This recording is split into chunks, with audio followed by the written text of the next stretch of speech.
বিদেশী বাতৰিৰ মাজলৈ গলৱানত ভাৰতীয় সেনাক হত্যাৰ ঘটনাটো চীনক সংযত হৈ থাকিবলৈ সকীয়াই দিছে প্ৰধানমন্ত্ৰী নৰেন্দ্ৰ মোদীয়ে ভাৰতে শান্তি বিচাৰে কিন্তু প্ৰয়োজন হলে সমুচিত প্ৰত্যুত্তৰ দিবলৈ সাজু বুলি মোদীয়ে সকীয়াই দিলে ৰঙা চীনক বেইজিঙলৈ কঠোৰ সকীয়নি প্ৰদান কৰি দেশত সাৰ্বভৌমত্ব ৰক্ষা কৰিবলৈ চৰকাৰে সকলো পদক্ষেপ গ্ৰহণ কৰিছে বুলি দেশবাসীক আশ্বস্ত কৰে মোদীয়ে 20 জোৱানৰ বলিদান দেশবাসীয়ে অথলৈ যাবলৈ নিদিয়ে বুলি মন্তব্য কৰি মোদীৰ হুংকাৰ সাৰ্বভৌমত্ব ৰক্ষা কৰাত কোনো বাধা দিব নোৱাৰে লক্ষণীয় যে নিজৰ প্ৰতিক্ৰিয়াত চীনৰ সৈতে কোনো ধৰণৰ কূটনৈতিক আলোচনাৰ কথা উল্লেখ নকৰিলে মোদীয়ে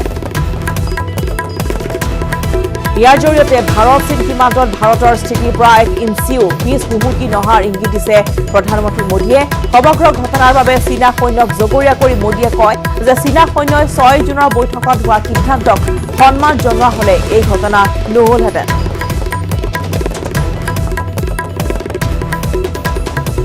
দেশৰ সাৰ্বভৌমত্ব আৰু অখণ্ডতা ৰক্ষাৰ বাবে সকলো পৰ্যায়ৰ পৰা চেষ্টা অব্যাহত ৰাখিব বা সকলো কৰিব এনেধৰণৰ মন্তব্য আগবঢ়াইছে প্ৰধানমন্ত্ৰী মোদীয়ে আৰু গলৱানত ভাৰতীয় সেনাক 20 গৰাকীকৈ ভাৰতীয় জোৱান যিটো শ্বহীদ হৈছে সেই জোৱানৰ হত্যাৰ যি ঘটনা তাক লৈ চীনক সংযত হৈ থাকিবলৈ সকীয়াই দিছে প্ৰধানমন্ত্ৰী নৰেন্দ্ৰ মোদীয়ে আৰু ভাৰতে কিন্তু শান্তি বিচাৰিছে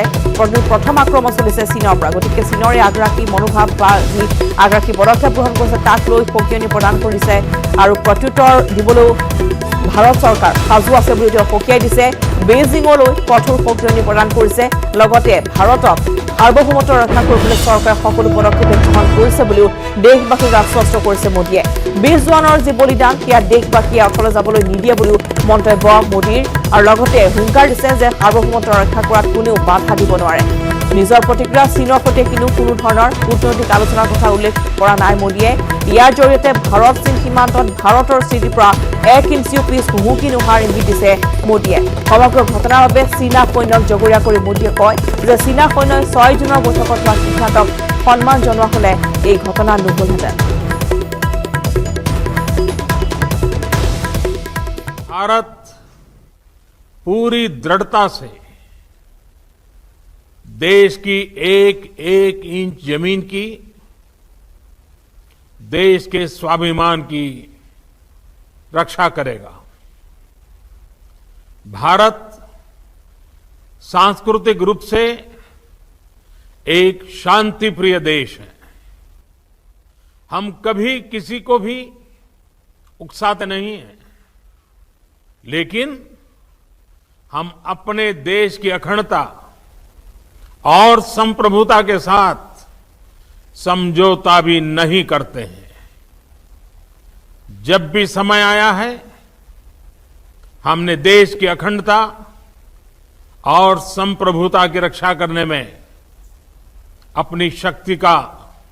प्रदर्शन किया है अपनी क्षमताओं को साबित किया है त्याग और तितिक्षा हमारे राष्ट्रीय चरित्र का हिस्सा है लेकिन साथ ही विक्रम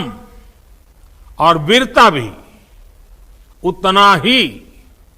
हमारे देश के चरित्र का हिस्सा है मैं देश को भरोसा दिलाना चाहता हूं हमारे जवानों का बलिदान व्यर्थ नहीं जाएगा हमारे लिए भारत की अखंडता और संप्रभुता सर्वोच्च है और इसकी रक्षा करने से हमें कोई भी रोक नहीं सकता इस बारे में किसी को भी जरा भी भ्रम या संदेह नहीं होना चाहिए भारत शांति चाहता है लेकिन भारत उकसाने पर हर हाल में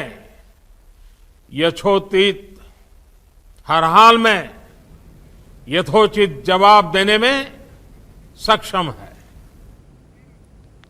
ফলে বিদেশ মন্ত্ৰী এছ জয়শংকৰেও সীমান্তত নিজকে শুধৰণি কৰিবলৈ চীনক সকীয়াই দিছে গলৱানৰ সংঘৰ্ষৰ লৈ চীনৰ বিদেশ মন্ত্ৰী ৱাং ইৰে হোৱা টেলিফোনিক বাৰ্তালাপত কঠোৰ ভাষাৰে চীনক সকীয়াই দিছে বিদেশ মন্ত্ৰী এছ জয়শংকৰে গলৱানৰ সংঘৰ্ষক চীনৰ পূৰ্ব পৰিকল্পিত বুলি অভিযোগ কৰে ভাৰতৰ বিদেশ মন্ত্ৰীগৰাকীয়ে চীনৰ আগ্ৰাসী আৰু অভূতপূৰ্ব কাৰ্যই দেশ দুখনৰ দ্বিপাক্ষিক সম্পৰ্কত প্ৰভাৱ পেলাব বুলিও সকীয়াই দিছে বিদেশ মন্ত্ৰীগৰাকীয়ে দুয়োগৰাকী মন্ত্ৰীয়ে বিষয়টো দায়িত্বপূৰ্ণভাৱে সমাধান কৰাৰ ক্ষেত্ৰতো সহমতত উপনীত হয় বিদেশ মন্ত্ৰী এছ জয়শংকৰ সীমান্তত নিজকে শুধৰণি কৰিবলৈ চীনক সকীয়াই দিছে যিহেতু চীনে আগ্ৰাসী ৰূপ ধাৰণ কৰিছে আৰু প্ৰায় দেখিবলৈ পোৱা যায় যে সীমান্তত চীনৰ এই আগ্ৰাসী মনোভাৱ বা বাৰে বাৰে আক্ৰমণ কৰা হয় ভাৰতীয় সেনাৰ ওপৰত গতিকে গালৱানৰ যি সংঘৰ্ষ যদি ইতিমধ্যে 20 জন কৰি ভাৰতীয় জোৱান শ্বহীদ হৈছে সেই সংঘৰ্ষত ইতিমধ্যে আমি জনাওঁ যে চীনৰ বিদেশ মন্ত্ৰী ৱাং ইয়ে হৈছে এক টেলিফোনিক সাক্ষাৎকাৰ য'ত কঠোৰ ভাষাৰে চীনক সকীয়াই দিছে বিদেশ মন্ত্ৰী এছ জয়শংকৰে গালৱানৰ সংঘৰ্ষক চীনৰ পূৰ্ব পৰিকল্পিত বুলি অভিযোগ কৰিছে ভাৰতে যিটো 6 জনৰ এখন বৈঠক অনুষ্ঠিত হৈছে তেওঁলোকৰ মাজত সেই বৈঠকত তেওঁলোকক কোৱা হৈছিল যে বাফাৰ জোনত আহি যাতে কোনো আক্ৰমণ নকৰে আৰু সেই স্থানৰ পৰা সকলোৱে সৈন্য সামন্ত অঁতৰাই দিব লাগে আৰু সেই অনুপাতে ভাৰতে কিন্তু তাৰ পৰা অঁতৰাই দিয়াৰ বিপৰীতে চীনে তাতে আহি চীনা সৈন্য তাক তম্বু তৰিছিল বা বাফাৰ জোনত আহি ভাৰতীয় সেনাক আক্ৰমণ কৰিছিল আৰু এই সমগ্ৰ যি ঘটনা তাক পৰিকল্পিত চীনৰ পূৰ্ব পৰিকল্পিত বুলি অভিযোগ কৰিছে ভাৰতীয় বিদেশ মন্ত্ৰীগৰাকীয়ে চীনৰ আগ্ৰাসী আৰু এনেধৰণৰ কাৰ্যই দেশ দুখনৰ দ্বিপাক্ষিক যি সম্পৰ্ক সেই দ্বিপাক্ষিক সম্পৰ্কত প্ৰভাৱ পেলাব বুলিও সকীয়াই দিছে ভাৰতৰ বিদেশ মন্ত্ৰীগৰাকীয়ে দুয়োগৰাকী মন্ত্ৰীয়ে বিষয়টো দায়িত্বপূৰ্ণভাৱে সমাধান কৰাৰ ক্ষেত্ৰতো সহমতত উপনীত হৈছে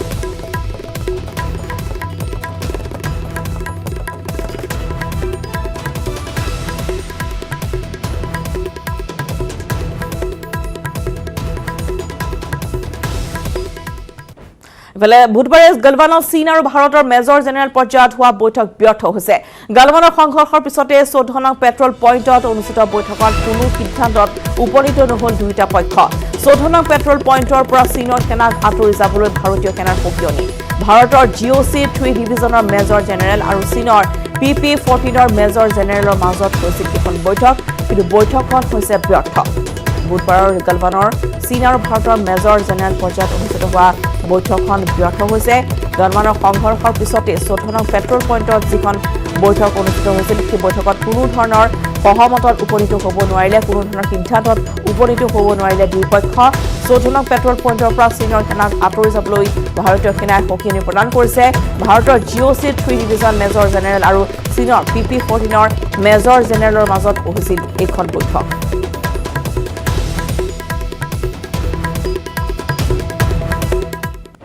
আৰু ভাৰত চীন সীমান্তৰ উত্তেজনাক লৈ প্ৰধানমন্ত্ৰী মোদীৰ প্ৰথম প্ৰতিক্ৰিয়া 19 জুনৰ বিয়লি 5 বজাত আহ্বান জনোৱা হৈছে এখন সৰ্বদলীয় বৈঠকৰ সকলো ৰাজনৈতিক দলৰ নেতা থাকিব এখন বৈঠকত ভিডিঅ' কনফাৰেন্সযোগে হ'ব এই সৰ্বদলীয় বৈঠক ইতিমধ্যে বিভিন্ন পক্ষ তথা বিৰোধী পক্ষ বিচাৰিছে যে প্ৰধানমন্ত্ৰী নিমাতীয় হৈ আছে বা প্ৰধানমন্ত্ৰীৰ ক্ষেত্ৰত যথোচিত ব্যৱস্থা গ্ৰহণ কৰিব লাগে গতিকে ভাৰতৰ বৰ্তমান ভাৰতৰ চীন সীমান্তৰ যি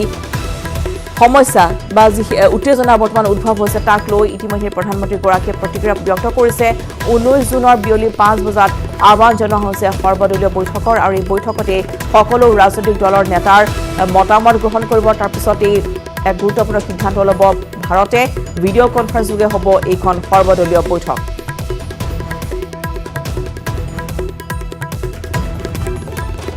সকলো ৰাজনৈতিক দলৰ নেতা উপস্থিত থাকিব এই সৰ্বদলীয় বৈঠকত আমি জনাওঁ যে 19 জুনৰ বিয়লি 5 বজাত ভিডিঅ' কনফাৰেন্সযোগে সৰ্বদলীয় বৈঠকৰ আহ্বান জনাইছে প্ৰধানমন্ত্ৰী নৰেন্দ্ৰ মোদীয়ে আৰু বৰ্তমান গালৱানৰ যি সংঘৰ্ষত 20 জনকৈ ভাৰতীয় শ্বহীদ হোৱাৰ পিছতে বৰ্তমান ভাৰত কঠোৰ হৈ পৰিছে আৰু সকিয়নি প্ৰদান কৰা হৈছে চীনক যাতে পুনৰ এনেধৰণৰ কাৰ্য সংঘটিত নহয় বা শান্তি বিচাৰিছে ভাৰতে কোনো ধৰণৰ উত্তেজনা বা কোনো ধৰণৰ যুদ্ধ বিচৰা নাই তাক লৈ এতিয়া সৰ্বদলীয় বৈঠকৰ আহ্বান জনোৱা হৈছে সকলো দলৰ ৰাজনৈতিক নেতাসকলৰ মতামত গ্ৰহণ কৰিব প্ৰধানমন্ত্ৰীগৰাকীয়ে 19 জুনৰ বিয়লি 5 বজাত এই বৈঠকৰ আহ্বান জনোৱা হৈছে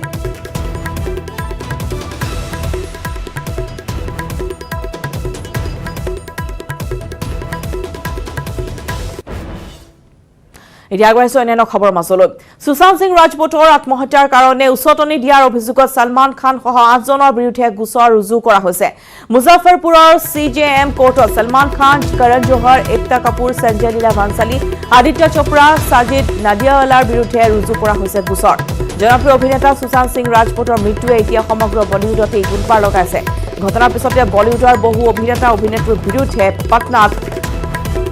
বিৰোধ প্ৰদৰ্শন কৰা হৈছে আনকি এতিয়া অভিনেতা সুশান্তক আত্মহত্যাৰ বাবে উচতনি দিয়াৰ অভিযোগত সলমান খান সহ 8 জনৰ বিৰুদ্ধে ৰুজু কৰা হৈছে গোচৰ উল্লেখযোগ্য যে ইয়াৰ পূৰ্বে জনপ্ৰিয় অভিনেত্ৰী কংগনা ৰানাৱতে ৰাজহুৱাকৈ বলিউডৰ ভিতৰ চৰাৰ বহু চাঞ্চল্যকৰ তথ্য প্ৰকাশ কৰিছিল কংগনাই দাবী কৰিছিল আনকি বলিউডৰ যিসকলৰ গডফাদাৰ নাই তেওঁলোকক মানসিকভাৱে চাপত ৰাখিবলৈ চেষ্টা কৰে বহুতে অভিনেত্ৰীগৰাকীয়ে সুশান্ত সিং ৰাজপুতৰ আত্মহত্যাক পূৰ্ব পৰিকল্পিত হত্যাকাণ্ড বুলিও বিস্ফোৰক অভিযোগ কৰিছিল আৰু বৰ্তমান সলমান খান সহ 8জনৰ বিৰুদ্ধে গোচৰ ৰুজু কৰা হৈছে সলমান খান সহ 8জনৰ বিৰুদ্ধে ৰুজু কৰা হৈছে গোচৰ সুশান্ত সিং ৰাজপুত এগৰাকী প্ৰতিভাৱান অভিনেতা যিগৰাকী ইতিমধ্যে অত্যাধিক মানসিক চাপত ভুগি আত্মহত্যাৰ দৰে এক কঠোৰ সিদ্ধান্ত গ্ৰহণ কৰিছিল আৰু সেই আত্মহত্যাৰ কাৰণে উচতনি দিয়াৰ অভিযোগত সলমান খান সহ 8জনৰ বিৰুদ্ধে গোচৰ ৰুজু কৰা হৈছে মুজাফৰপুৰৰ CGM কোৰ্টত সলমান খান কৰণ জোহৰ একতা কাপুৰ সঞ্জয় লীলা ভাঞ্চালী আদিত্য চোপ্ৰা সাজিদ নাদিয়াৱালাৰ বিৰুদ্ধে ৰুজু কৰা হৈছে গোচৰ আৰু ইতিমধ্যে অভিযোগ অনুসৰি এই আটাইকেইজনে নিজৰ প্ৰডাকশ্যন হাউচৰ পৰা বয়কট কৰিছিল সুশান্ত সিং ৰাজপুতক অৰ্থাৎ সুশান্ত সিং ৰাজপুতৰ হাতৰ পৰা 8খনকৈ ছবি তেওঁলোকে কাঢ়ি নিছিল বা তেওঁৰ সৈতে যি চুক্তি আছিল সেয়া ইতিমধ্যে বাতিল কৰিছিল তাৰপিছতে মানসিক চাপত 6টা মাহ ধৰি ভুগি আছে সুশান্ত সিং ৰাজপুত আৰু জনপ্ৰিয় অভিনেতাগৰাকীৰ মৃত্যু এতিয়া সমগ্ৰ বলিউডতে তোলপাৰ লগাইছে ঘটনাৰ পিছতে বলিউডৰ বহু অভিনেতা-অভিনেত্ৰীৰ বিৰুদ্ধে পাটনাটো বিৰোধ প্ৰদৰ্শন কৰা হৈছে আৰু পাটনাবাসীয়ে বিচাৰিছে যে উচিত ন্যায় পাওক সুশান্তৰ পৰিয়ালে আনকি এতিয়া অভিনেতা সুশান্তক আত্মহত্যাৰ বাবে উচতনি দিয়াৰ অভিযোগত সলমান খান সহ 8জনৰ বিৰুদ্ধে ৰুজু কৰা হৈছে গোচৰ ইয়াৰ পূৰ্বে জনপ্ৰিয় অভিনেত্ৰী কংগনা ৰানাৱতেও ৰাজহুৱাকৈ বলিউডৰ ভিতৰচোৱা বহু চাঞ্চল্যকৰ তথ্য প্ৰকাশ কৰিছিল তাৰ ভিডিঅ' ভাইৰেল হৈ পৰিছিল কংগনাৰ আৰু তাত ইতিমধ্যে দেখিবলৈ পোৱা গৈছে বহুতো বিস্ফোৰক অভিযোগ তেওঁ আনিছিল তেওঁ দাবী কৰিছিল যে বলিউডত যিসকলৰ গডফাদাৰ নাই তেওঁলোকক মানসিকভাৱে চাপত ৰাখিবলৈ চেষ্টা কৰে বহুতে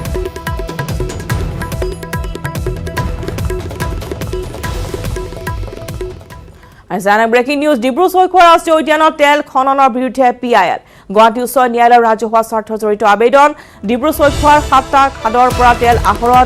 আহৰণৰ অনুমতি কেন্দ্ৰৰ বাগজানৰ সমীপৰ তেল খাদত খননৰ বিৰুদ্ধে ৰাইজৰ পুনৰ জনাও যে ডিব্ৰু-চৈখোৱা ৰাষ্ট্ৰীয় উদ্যানত তেল খননৰ বিৰুদ্ধে PIL দাখিল কৰা হৈছে গুৱাহাটী উচ্চ ন্যায়ালয়ৰ ৰাজহুৱা স্বাৰ্থ জড়িত আবেদন ডিব্ৰু-চৈখোৱাৰ 7টাকৈ খাদৰ পৰা তেল আহৰণৰ অনুমতি কেন্দ্ৰৰ আৰু যাক লৈ এতিয়া ৰাইজে অভিযোগ আনিছে বাগজানৰ সমীপৰ তেল খাদত খননৰ বিৰোধিতা কৰিছে স্থানীয় ৰাইজে বাগজানৰ যি পৰিস্থিতি এতিয়াও তাত জুই জ্বলিয়ে আছে সেই তেল যি নিৰ্গমন সেয়া এতিয়াও বন্ধ হ'ব পৰা নাই বিশেষজ্ঞসকল তাত লাগি আছে আৰু সেই অনুপাতে এতিয়া দেখিবলৈ পোৱা গৈছে যে বাগজানৰ সমীপৰ যি তেল খাদ তাতো খননৰ কাৰ্য চলি আছে আৰু সেইবাবে তাৰ বিৰোধিতা কৰিছে ৰাইজে আৰু ইতিমধ্যে ডিব্ৰু-চৈখোৱা ৰাষ্ট্ৰীয় উদ্যানৰ তেল খননৰ বিৰুদ্ধেও PIL দাখিল কৰা হৈছে ৰাজহুৱা স্বাৰ্থজড়িত আবেদন দাখিল কৰা হৈছে গুৱাহাটী উচ্চ ন্যায়ালয়ত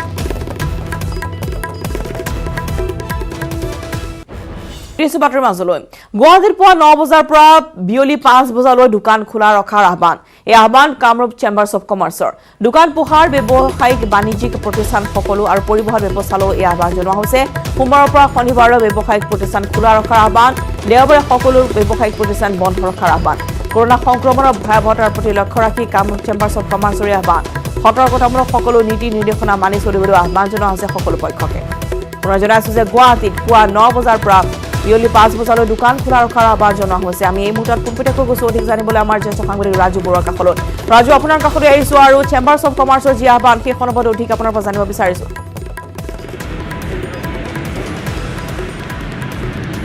চাওক ৰশ্মিতা কামৰূপ চেম্বাৰ্ছ অফ কমাৰ্চে যিটো আহ্বান জনাইছে সেই আহ্বানটো আপুনি ইতিমধ্যে উল্লেখ কৰিছে যে পুৱা 9 বজাৰ পৰা বিয়লি 5 বজালৈকে সকলো ব্যৱসায়িক প্ৰতিষ্ঠান খোলা ৰাখিবৰ বাবে আহ্বান জনাইছে আৰু অৰ্থাৎ 5 বজাৰ পৰা সম্পূৰ্ণৰূপে বন্ধ ৰখাৰ আহ্বান জনোৱা হৈছে ঠিক তেনেদৰে দেওবাৰৰ দিনটোত সম্পূৰ্ণৰূপে ব্যৱসায়িক প্ৰতিষ্ঠানসমূহ বন্ধ ৰখাৰ আহ্বান জনোৱা হৈছে কিন্তু এই আহ্বানৰ পিছত এটা কথা ঠিক যে যদি আমি অৰ্থনৈতিক যিটো বৰ্তমানৰ পৰিকাঠামো চাওঁ তেনেহ'লে দেশৰ অৰ্থনীতি পৰিকাঠামো যথেষ্ট দুৰ্বল হৈ পৰিছে যাৰ পৰিপ্ৰেক্ষিতত প্ৰধানমন্ত্ৰী নৰেন্দ্ৰ মোদীয়ে অৰ্থনৈতিক যিখন যুদ্ধ সেই যুদ্ধখন যাতে আগবঢ়াই নিব পাৰি কোভিড-19ৰ সৈতে সহাৱস্থান কৰি কেনেধৰণে আগবাঢ়ি যাব পাৰি তাৰ বাবে কিছু শিথিলতা আনিছিলে আনলক 1.0 যিটো সেইটো আৰম্ভ কৰিছিলে আৰু বিত্তমন্ত্ৰী ডক্টৰ হিমন্ত বিশ্ব শৰ্মাই যেতিয়া সংবাদমেল সম্বোধন কৰিছিলে তেতিয়াও কোৱা হৈছিলে এটা কথা যে কোভিড-19 বাঢ়ি গৈ আছে কোভিড-19ৰ যিটো আগ্ৰাসী ৰূপ সেই আগ্ৰাসী ৰূপটো বাঢ়ি গৈছে যদিও কিন্তু তথাপি নিশা 9 বজাৰ পৰা যিটো কাৰফিউ চলি আছে 9 বজাৰ পৰা পুৱা 5 বজালৈকে সেই কাৰফিউটো ক্ষেত্ৰতো কমাই দিয়াৰ ক্ষেত্ৰতো কিন্তু চিন্তা চৰ্চা 7 বজালৈকে নমাই অনাৰ যিটো চিন্তা চৰ্চা সেইটো কৰিবৰ ক্ষেত্ৰতো কিছু কঠিন হৈ পৰিছে কাৰণ অৰ্থনৈতিক যিখন যুদ্ধ সেই অৰ্থনৈতিক যুদ্ধখনো কিন্তু মানুহে ইয়াৰ লগতে কোভিড-19ৰ লগত যুঁজি থকাৰ লগতে আগবঢ়াই নিব লাগিব গতিকে কামৰূপ চেম্বাৰ্ছ অফ কমাৰ্চৰ যিটো আহ্বান সেই আহ্বানটো কিমান দূৰলৈকে মানি লয় সকলো ব্যৱসায়িক প্ৰতিষ্ঠানে সেয়া পৰৱৰ্তী সময়ত কাৰণ এতিয়া 9 বজা নাই 9 বজাৰ পূৰ্বে এতিয়ালৈকে অৱশ্যে দোকান পোহাৰ সকলোবোৰ খোলা হোৱা নাই আমি যদি দেখুৱাও তেনেহ'লে 2-এখন দোকানৰ বাদে সকলো দোকান খোলা হোৱা নাই আৰু আমি ব্যৱসায়িক প্ৰতিষ্ঠানসমূহলৈ এইবাবেই যোৱা নাই যে এতিয়া কিছু কৰ্মচাৰীহে তাত উপস্থিত আছে তাত মালিক উপস্থিত নাই মালিকৰ সিদ্ধান্ত কি হ'ব চেম্বাৰ্ছ অফ কমাৰ্চৰ সকলো যি গাইডলাইন দিছে চেম্বাৰ্ছ অফ কমাৰ্চে যিখিনি নিয়ম দিছে যিটো আহ্বান জনাইছে সেই আহ্বানটো প্ৰত্যেক ব্যৱসায়িক প্ৰতিষ্ঠানে মানি চলে নাই সেই কথা জানিবৰ বাবে আমি কিছু সময়লৈ আমি অপেক্ষা কৰিব লাগিব আৰু ইয়াৰ লগতে মই এটা কথা ৰশ্মিতা কওঁ যে আমি এই বিষয়টোক লৈ পেলাই নিশ্চয়কৈ আমি মন্ত্ৰীকো আমি সুধিব পাৰিম কাৰণ মন্ত্ৰীক আজি আমি লগ পাম কলাক্ষেত্ৰত এখন যিহেতু ভাৰ্চুৱেল বিজেপিৰ এখন ভাৰ্চুৱেল ৰেলী আছে সেই ভাৰ্চুৱেল ৰেলীত আমি নিশ্চয়কৈ মন্ত্ৰীকো এই কথাটো সুধিম কিন্তু এতিয়ালৈকে কোৱা টান হৈ পৰিছে ৰশ্মিতা যে সকলো ট্ৰেডাৰ্ছে এতিয়ালৈকে কিছু কাৰণ সকলোৰে বেলেগ বেলেগ ইউনিয়ন তেওঁলোকৰ আছে গতিকে সেই ইউনিয়নসমূহে কেনেধৰণে সিদ্ধান্ত তেওঁলোকে ল'ব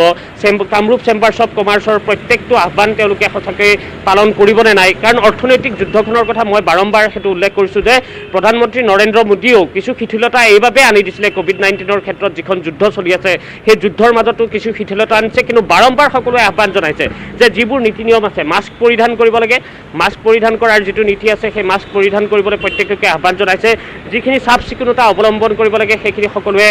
মানি চলিব লাগে বা ছ'চিয়েল ডিষ্টেঞ্চিঙৰ কথা যিটো বাৰম্বাৰ কৈ থকা হৈছে সেইটো সকলোৱে যদি মানি চলে তেনেহ'লে কিন্তু এই যিটো কথা কৈছে যে পুৱা 9 বজাৰ পৰা 5 বজালৈকে খোলা ৰখাৰ যিটো কথা কোৱা হৈছে কাৰণ 4 ঘণ্টা 5 বজাৰ পৰা 9 বজালৈকে অৰ্থাৎ 9 বজাৰ পৰা পুৱা 5 বজালৈকে যিহেতু এতিয়ালৈকে যিটো কাৰফিউ দিয়া আছে সেই কাৰফিউটো এতিয়ালৈকে আছে কিন্তু সন্ধ্যা 5 বজাৰ পৰা 9 বজালৈকে 4টা ঘণ্টাত কিন্তু অৰ্থনীতিৰ ক্ষেত্ৰত যথেষ্ট প্ৰভাৱ পৰিব পাৰে গতিকে এনেকুৱা ধৰণৰ কিছু কথা আছে আৰু সেই কথাখিনি আমি নিশ্চয়কৈ জানিবলৈ চেষ্টা কৰিম আমি চেম্বাৰ্ছ অফ কমাৰ্চৰ সৈতেও আমি ৰূপম গোস্বামীৰ সৈতে আমি যোগাযোগ কৰিবলৈ চেষ্টা কৰিছিলোঁ কিন্তু তেওঁ এতিয়ালৈকে ফোন উঠোৱা নাই আমি পৰৱৰ্তী সময়ত তেওঁৰ সৈতেও কথা পাতিম যে এই গোটেই বিষয়টোক তেওঁলোকে কেনেধৰণে চোৱা চিতা কৰিছে আৰু এই বিষয়টোৰ ক্ষেত্ৰত ইয়াত প্ৰভাৱ কিমান দূৰ পৰিব সেই সম্পৰ্কেও আমি নিশ্চয়কৈ জানিবলৈ চেষ্টা কৰিম পৰৱৰ্তী বাতৰিত পুনৰ যাম আপোনাৰ কাষলৈ আৰু অধিক তথ্য জানিবলৈ চেষ্টা কৰিম আপোনাৰ পৰা এই মুহূৰ্তত ধন্যবাদ জনাইছোঁ আৰু ইতিমধ্যে আমি ৰাজুৱে জনাইছে যে কামৰূপ চেম্বাৰ্ছ অফ কমাৰ্চৰ যি আহ্বান জনাইছে সেই আহ্বান ব্যৱসায়িক প্ৰতিষ্ঠানসমূহে কিমান দূৰ মানি চলে সেয়া নিশ্চয়কৈ লক্ষণীয় হ'ব কিন্তু বৰ্তমান গুৱাহাটী মহানগৰ বিশেষকৈ কৰোণা আক্ৰান্তৰ সংখ্যা বৃদ্ধি পাই পোৱালৈ চাই এই সিদ্ধান্ত বা এই আহ্বান জনাইছে কামৰূপ চেম্বাৰ্ছ অফ কমাৰ্চে আন এক গুৰুত্বপূৰ্ণ খবৰ ভাৰতত অপ'ৰ নতুন মোবাইলৰ লঞ্চিং বাতিল কৰা হৈছে ভাৰতৰ চীনা সামগ্ৰী বয়কটৰ আহ্বানৰ পিছতে বাতিল কৰা হৈছে এই লঞ্চিং অনলাইন যোগে মুকলি কৰাৰ কথা আছিল ভাৰতীয় বজাৰত ইফালে চীনত নিৰ্মিত সা সৰঞ্জামৰ ব্যৱহাৰ কমাবলৈ BSNLক নিৰ্দেশ চৰকাৰৰ টেলিকম মন্ত্ৰণালয়ে দিছে এই নিৰ্দেশনা এক গুৰুত্বপূৰ্ণ খবৰ আমি জনাওঁ যে ভাৰতত অপ'ৰ নতুন মোবাইলৰ লঞ্চিং বাতিল কৰা হৈছে ভাৰতৰ চীনা সামগ্ৰী বয়কটৰ আহ্বানৰ পিছতে বাতিল কৰা হৈছে এই লঞ্চিং অনলাইন যোগে মুকলি কৰাৰ কথা আছিল ভাৰতীয় বজাৰত কিন্তু ইফালে চীনত নিৰ্মিত সা সৰঞ্জামৰ ব্যৱহাৰ কমাবলৈ BSNLকো নিৰ্দেশ দিছে চৰকাৰে টেলিকম মন্ত্ৰণালয়ে দিছে এই নিৰ্দেশনা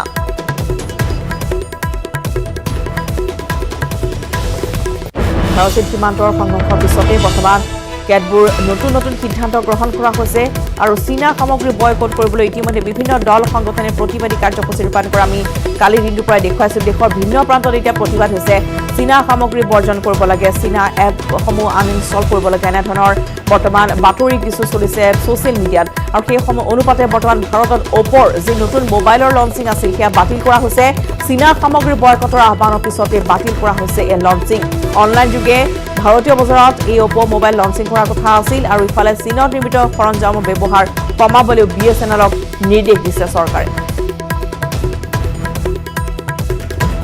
টেলিকমৰ ক্ষেত্ৰত দেখিবলৈ পোৱা গৈছে যে নতুন মোবাইল যেহেতু বৰ্তমান বজাৰত উপলব্ধ যিসমূহ চীনত নিৰ্মিত আৰু অতি সুলভ মূল্যতে সেইসমূহ কোম্পানীৰ মোবাইল যেহেতু ক্ৰয় কৰে জনসাধাৰণে কিন্তু বৰ্তমান যি অপ' মোবাইল আমি জনাইছোঁ যে অপ' মোবাইলৰ নতুন মোবাইলৰ যি লঞ্চিং আছিল ভাৰতত সেয়া বাতিল কৰি দিয়া হৈছে আৰু ইতিমধ্যে ভাৰতীয় সীমান্তত 20জনকৈ ভাৰতীয় সেনাৰ জোৱান শ্বহীদ হোৱাৰ পিছত এই কেতবোৰ নতুন সিদ্ধান্ত গ্ৰহণ কৰিছে ভাৰতীয় চৰকাৰে আৰু ইতিমধ্যে তেওঁলোকে জনাইছে যে শান্তি বিচাৰিছে ভাৰতে কিন্তু চীনে যদি ভাৰতক প্ৰৰোচিত কৰি থাকে বা তেনেধৰণৰ যুদ্ধৰ বাবে তেওঁলোকক বাধ্য কৰে তেতিয়াহ'লে ভাৰতো কিন্তু ক্ষান্ত হৈ নাথাকে ইতিমধ্যে বিদেশ মন্ত্ৰীৰ সৈতেও গুৰুত্বপূৰ্ণ বৈঠক আহ্বান জনোৱা হৈছে বা বাৰেপতি বৈঠকৰ আয়োজন চলি আছে আৰু চীনা সামগ্ৰীৰ যি বয়কটৰ আহ্বান সেয়া এতিয়া সমগ্ৰ দেশজুৰি চলিছে সকলোৱে দল সংগঠনে ইতিমধ্যে জনাইছে যে চীনা সামগ্ৰী বয়কট কৰিব লাগে আৰু এই বয়কটৰ আহ্বানৰ পিছতে বাতিল কৰা হৈছে অপ' মোবাইল লঞ্চিঙৰ এই অনুষ্ঠান অনলাইন যোগে মুকলি কৰাৰ কথা আছিল ভাৰতীয় বজাৰত আৰু ইতিমধ্যে চীনত নিৰ্মিত সৰঞ্জামৰ ব্যৱহাৰ কমাবলৈও BSNLক নিৰ্দেশ চৰকাৰৰ মহানগৰীৰ খানাপাৰা খেলপথাৰত নতুনকৈ নিৰ্মাণ কৰা হৈছে এটা কোৱাৰেণ্টাইন চেণ্টাৰ প্ৰায় 900খন বিছনা আছে এই কোৱাৰেণ্টাইন চেণ্টাৰত খানাপাৰাকে ধৰি কেইবাটাও স্থানত নিৰ্মাণ কৰা হৈছে কোৱাৰেণ্টাইন চেণ্টাৰ 20 জুনত কেৰালাৰ পৰা অসমলৈ আহিবলগীয়া 25,000 লোকক ৰখা হ'ব এই কোৱাৰেণ্টাইন চেণ্টাৰত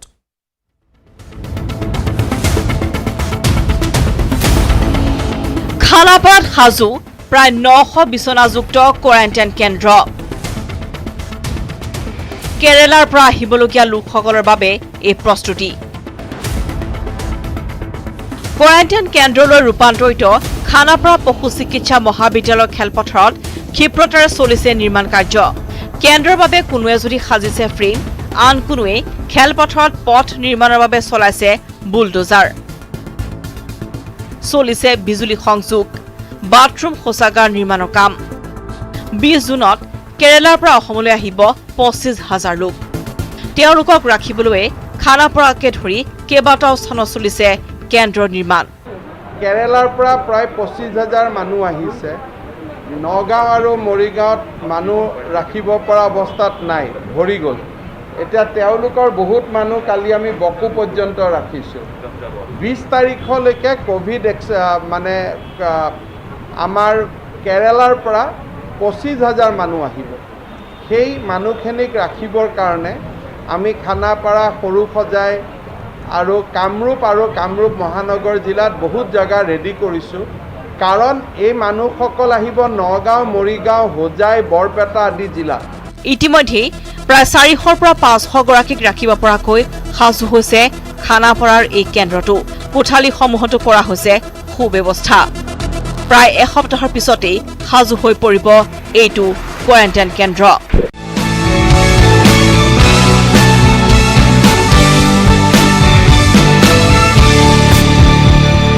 নিউজ হেডলাইন আগবঢ়াইছে